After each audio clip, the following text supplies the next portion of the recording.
All right, so here's the deal.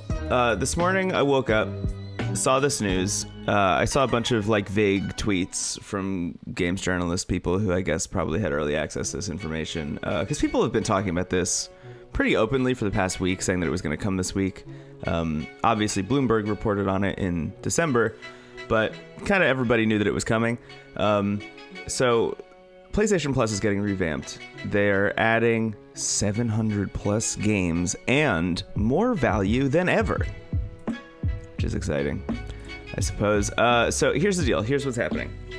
It's kind of exactly what Bloomberg said. And actually, it's probably even worth going back to Jason Schreier's tweet about this. Here's what Bloomberg said in December, which is worth mentioning.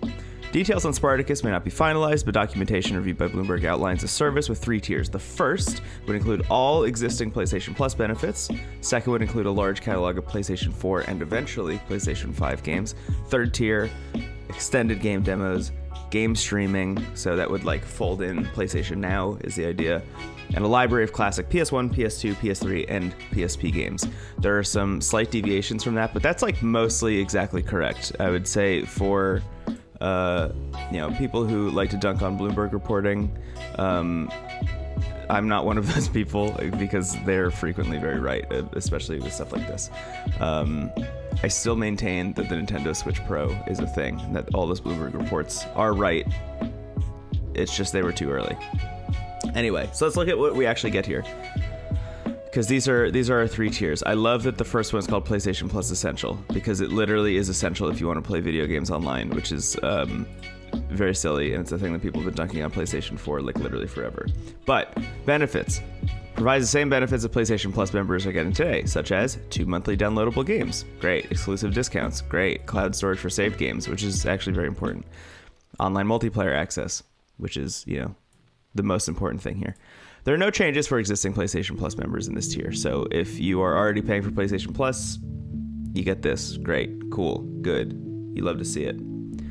It's also the same. So, new tiers. Let's get into new tiers.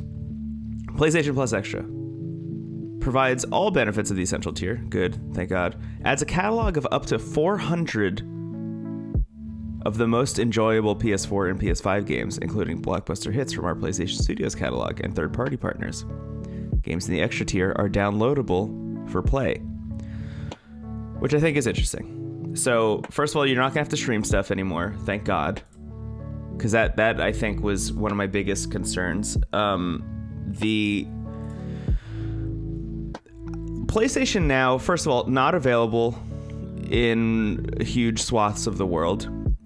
So if they didn't have a downloadable access version of this, it would have been kind of dead on arrival for like huge chunks of the globe. A lot of PlayStation markets wouldn't have access to it. So thank God they're adding downloadable stuff. Up to 400, I'm very curious about. And I'm wondering, I mean, the most cynical take on this is there can only ever be 400 and they'll remove stuff, but there will always be 400, or that'll be the max, which is that'd be very silly. That's not what's happening. But they're going to add a bunch of games, and that's cool. And I'm excited to see what they are.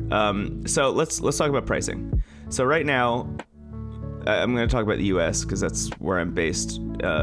And we'll just use that as the sliding scale. But right now it's $60 a month for PlayStation Plus.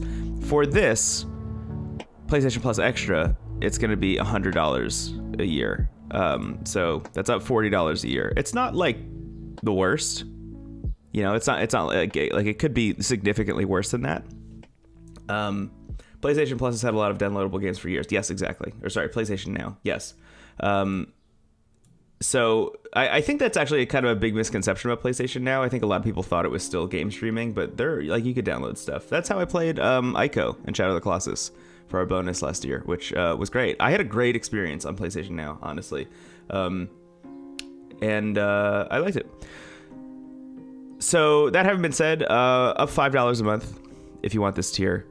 But here's the big one. This is the one that I think most people are interested in, most people are curious about. So PlayStation Plus Premium, 2 asterisks, provides all benefits from the Essential and Extra tiers. So you're getting all the stuff that we're already getting, plus this big catalog. You're essentially just getting PlayStation Now folded into this. Adds up to 340 additional games, including PS3 games available via cloud streaming. This is an important note that I definitely want to talk about. A catalog of beloved classic games available in both streaming and downloadable options from the original PlayStation, PS2, and PSP generations. Offers cloud streaming access for original PlayStation 2, PlayStation, PS2, PSP, and PS4 games offered in the extra and premium tiers and markets where PlayStation Now is currently available. Customers can stream games using PS4 and PS5 consoles and PC. Time-limited game trials will also be offered in this tier, so customers can try select games before they buy, which is very strange to gate demos behind a paid tier. It's very curious. So, some things that I find very confusing about this. Well, let's get into the price also. $18 a month. So, you can see what they're doing here, right? It's you got $10 a month for what you're already getting. $5 a month on top of that. It doesn't seem that bad, you know. Skip a coffee a month is like the classic boomer way of talking about that. And instead of going up like another full $5, it's only a couple more dollars to get the premium version, which I think is some shrewd pricing. I think that makes sense. I think that's probably a good move. But it does, jack the price up to $120. So you're literally doubling what you're getting now, which is, to be clear, not a whole lot. The 2 monthly downloadable games sometimes can be great. Anyway, so all in all, you're doubling the price for what you're getting if you want this new tier. You're getting most of the PS Now stuff that's included. You can download these games, but if you have the premium version, you can also stream them to your consoles, which is, I guess, pretty cool as well. Specifically, I think the thing that most people are interested in is this PlayStation, PS2, and PSP thing. So, worth mentioning, on PlayStation Now, currently, there are a bunch of PS2 games. I'm more interested in, like, how many are they going to add? How many are they adding from the PlayStation? What games are they adding from the PSP generation? Because that, in particular, is very interesting to me. Like, I don't know. I don't even know. Like, are we going to be able to play Daxter? Is Daxter going to get added to the list? So, I don't know. This is what it is. And I would say already, before I even go any further into this, I think this offering is kind of confusing to most people. I think it doesn't make a lot of sense explained this way, and I don't know if there's a good way to explain it, because to me it feels kind of like overall a little bit of like a duct taping a solution on top of a problem. So the thing I've talked about a lot on Into the Aether, the podcast, and like on my blog and stuff, is essentially like the Microsoft and their unlimited wells of cash has kind of posed an existential threat to PlayStation's business model. So I think it's worth going into the context of like the console generations overall, because Sony dominated the PlayStation 2 generation. It like absolutely wiped the floor with everybody. Like that console was wildly successful. And going into the PlayStation 3 generation, Sony was so high off that success that they charged way too much for the box and like didn't really change their business model at all. There was a very, very, very loose PlayStation Online that was like pretty messy at launch. That was essentially launched to like bring it up to feature parity with the Xbox and with Xbox Live. But for the most part, the PlayStation 3 was like too expensive. It was hard to get because of the materials that were in there, and there weren't a lot of exclusives really. Like there wasn't a lot of stuff to play early on, and for that reason I think a lot of people ended up getting a PS3 towards the end of the generation when like the PS3 Slim had come out and all that stuff. But that time delay between launch, where there wasn't a lot of excitement for the thing, especially hot off the heels of the PS2 being so successful, the PS3 like didn't wow people in any way. In that gap is when Xbox kind of swooped in and then like really took a lot of the market share, I think. I was a person who switched from the PS2 to the Xbox in that generation because Xbox Live was so great. Halo obviously was a huge system seller on top of many other things. I think Xbox Live Arcade was a huge thing for me as well, and my friends. So I feel like we're getting back into that. I feel like that's happening again, right? It's funny that this keeps happening, right? So you have that with the PS2 going into the PS3. Xbox kind of dominates that generation with the 360, then goes into the Xbox One where they like completely fumble. They just like completely dunk on themselves, which was very silly. And that allowed the PlayStation 4 to come in and be like, hey, we're great now. You know, the PlayStation 4 swooped in to like the burning rubble of what Microsoft had done with the Xbox.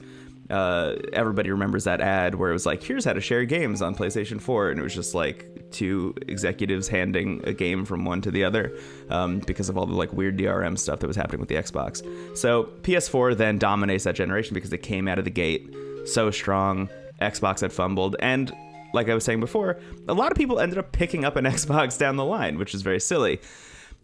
What's interesting about the Microsoft strategy, though, in that generation is, yes, they ended up making a cheaper box. You could get the Xbox One S, which was like a much cheaper, I think it was like $200, like a little cheap version of the Xbox One. You could play all those games. But in the background, they were also working on Game Pass, which obviously now is gigantic. But at the time when it first released, people were like, what is this? Is this cool? Is this not cool? Is this like too much money for not enough stuff? But slowly and surely, I think people realize like this is the real deal. This is actually like the reason to get an Xbox is to engage in Game Pass. And while all of that is happening, the PlayStation 4 is dominant, right? So moving into this generation, the PlayStation 5 comes out, and this is the thing that I talk about on the show a lot. The PlayStation 5 comes out, and look, I'm agnostic between this. The console wars are bullshit. That's not a real thing. Don't fight for a company ever. So going into this generation, I'm like, cool, I want to see what Xbox and PlayStation bring to the table. What PlayStation is bringing to the table, it's a very expensive box. Not much has changed between the 4 and the 5, except that it's expensive, gigantic, and all the games are more expensive now. And there's really no cool or cost-effective way of engaging with their content library. Meanwhile, Xbox has the Xbox Series X and the Xbox Series S. So they have, you know, an expensive version for the people who want it, but they also have a low-cost version, which is what I ended up buying, and also Game Pass, which has become more and more powerful and more interesting. On top of that, we also now have Xcloud, which allows you to stream all of your games anywhere. So if you are playing a Game Pass game on your Xbox and then you want to play it on your phone or your PC, for example, your cloud saves will just pop up magically wherever you happen to be playing. It's an incredible technology. I absolutely love it. And it's exciting. And it's what Xbox spent the last couple of years of the last generation working on coming into this one, because even in situations where like Halo Infinite needed to be delayed, etc., they were still able to have a gigantic library that people could engage with to hold them over. Like if you bought an Xbox Series whatever at launch, you had a couple exclusives. There weren't that many at launch, but you had the entire Game Pass library. That is a lot of games, a lot of really incredible games. Meanwhile, PlayStation, you just kind of like sit back and you're like, yeah, I hope some stuff launches soon. And even when it does, it's $70 instead of the however much it is a month for Game Pass. So all of that having been said, I think if you are in PlayStation shoes, if you're running the show, as Jim Ryan is. You can hop over Jim Ryan. Here's the picture of Jim Ryan that we always see everywhere. If you're Jim Ryan in this case, and you're seeing a lot of people dipping into Game Pass, enjoying the Xbox way of life at the moment, and you're having a hard time selling PlayStations because you can't get enough of them because of a chip shortage, etc., what do you end up doing? What is your move? The move is scramble and try and make PlayStation Plus a service, like a real, actual service. Because right now the offerings are kind of confusing. You have PlayStation Plus, which allows you to play online. You also get the downloadable games, and then you also have PlayStation Now, which not a lot of people are engaging with, because I think the marketing for that has been very iffy. PlayStation Now is an incredible technology that has existed for a long time, but it's been marketed so poorly to consumers that I don't think people even realize how great that library is. That's like sneakily maybe the best gaming library that you could pay for, like subscription wise right now, but nobody wanted to engage with it because it used to only be streaming, and then they eventually allowed people to download stuff. But even then, I think like they didn't message it in a way that was engaging enough to people to make that switch. So Game Pass takes all the limelight, which is kind of silly in a way because it's all here. That having been said, I think folding those two services into one another, Plus and Now, definitely makes a lot of sense. Unfortunately, the way it's been implemented, to me, feels like a scramble to make something work, because we're in this age where like services and subscriptions are the way you make money. Let's see if there's, here you go. I saw this quote earlier, but it's probably worth mentioning. This is Jim Ryan's focus. This is what it's worth focusing on here. Some of the live service games that are proving very successful these days, and I'm not restricting this comment to console, they're effectively subscription services in themselves, and they're very much tailored to the needs of the gamer who loves whatever game they spend hours and hours with month after month after month. That phenomenon of the live service game, that has, in a very large part, fueled the enormous growth in the gaming industry that we've seen over the last 10 years. I think that trend towards live services will continue, and if you look for a model in our category of entertainment which supports sustained engagement over a long period of time, live service games arguably fit that bill better than a subscription service. So take a look over at PlayStation's most recent acquisition of Haven Studios. Actually, let's just hop over to that. They just recently acquired Haven Studios, headed up by Jade Raymond, who was instrumental in the creation of Assassin's Creed and Watch Dogs as franchises. A huge pedigree there. But they're essentially making like a big AAA live service game. And this is also simultaneously, I think, important to this entire thing, is that they have invested in this big live service game. They're also getting this subscription service together. They're just trying to make like long, sustained growth, monetarily speaking, through multiple avenues, which honestly is not too dissimilar from like the Tim Cook version of Apple. That was kind of the big thing about Tim Cook's Apple versus Steve Jobs' Apple, is like Tim Cook is very much focused on services. You have Apple Music, Apple TV Plus, Apple Arcade, Fitness Plus, News Plus now as well. They'll sell you an iPhone and an ecosystem, but you pay for this subscription service that also folds in a bunch of media and a bunch of entertainment. It's a natural fit for the PlayStation. It just feels to me like this offering in particular is not very easy to market to a consumer. I think like you're going to need to sit here and look at bullet points, and that's like already too much for a lot of people to click the buy button.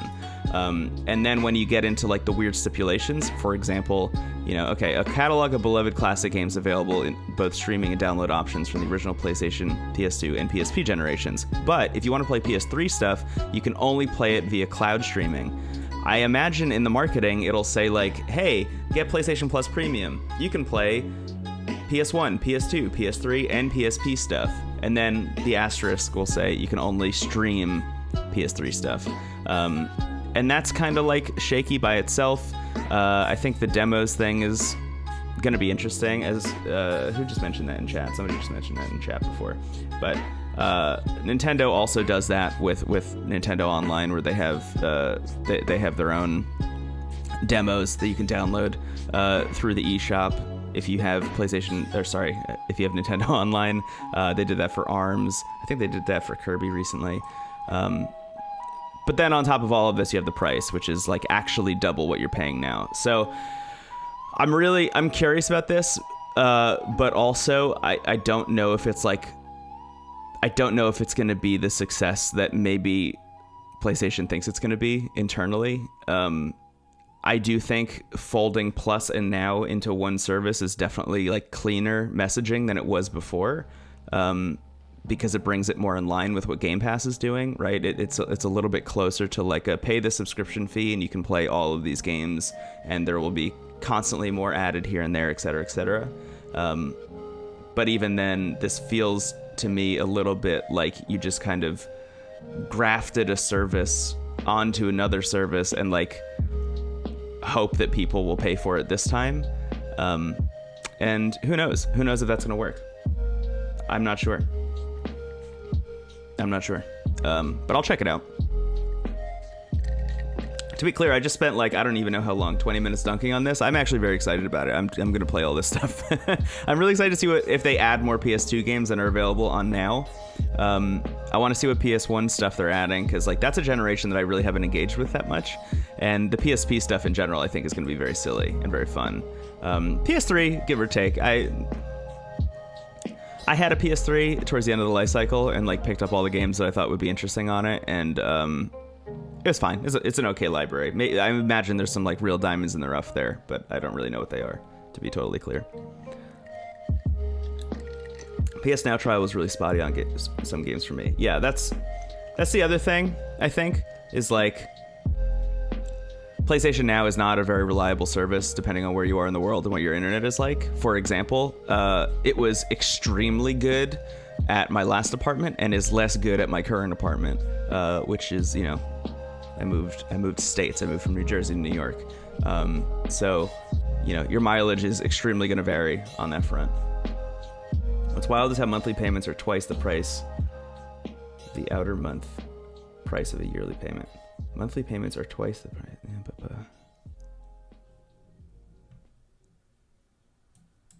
Oh, yeah. I didn't even think about this. Yeah, I mean, this is the thing. Like, you really, if you want this subscription price to make sense, I didn't even consider this, but you're totally right, Sue. If you want this subscription price to make sense, you have to pay for it yearly, and like, how many people are really going to do that? I mean, maybe a lot. I don't know. I would be very curious to see what the breakdown is between people who pay monthly, quarterly, and yearly. I will probably pay for 1 year upfront of this and see how it goes, and then towards the like I won't have auto renew on, and then at the end of the year I'll like double back to it and see how I feel. But this is like the current world we live in, is you have to have like a pretty stellar subscription offering. Nintendo has their own like weird bullshit, and they're like totally gonna skate by on that and slowly add more and more stuff. Already I'm feeling a little bit better about it now that I'm getting like the Animal Crossing DLC and the Mario Kart DLC, and slowly adding N64 stuff, and like maybe they'll even add more, because there were rumors also that they're adding like Game Boy and Game Boy Advance stuff to that over time. Who knows if that's ever going to come to fruition, but I wouldn't be surprised. But I think we're in a world where like you can go down the Nintendo Online route, or you can go down the Xbox Game Pass route, and PlayStation has kind of chosen to go like right in the middle of both of them. And I think because of that, it makes for a more confusing offering. They've just kind of gone from like one confusing set of subscriptions to another, in a way. Yeah. I guess like if you're looking at this, it's like, okay, I'm paying $120. That's like technically the price of 2 video games. Is maybe the thought. And I get to play all this stuff all year. That's not that bad. Again, I'm excited to see what the actual library is. I don't think we have too much of a hint of that yet. They've announced like some of the PS4 stuff that they're gonna add, but I wanna skim this real quick and see if there's anything else that's interesting in here.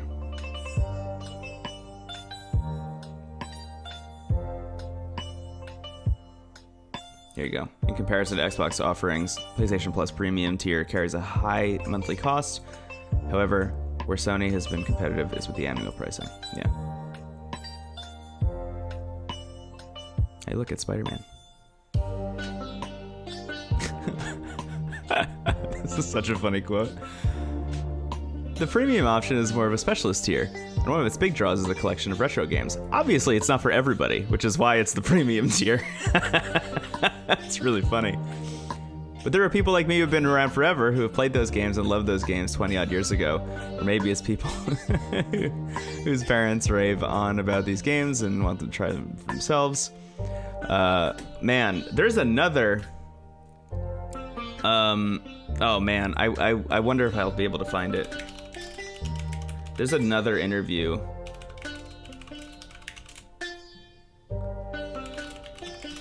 With games industry, where he says that he doesn't want, or he doesn't think that people will want to play old games. Here we go. Sure, I agree to your terms.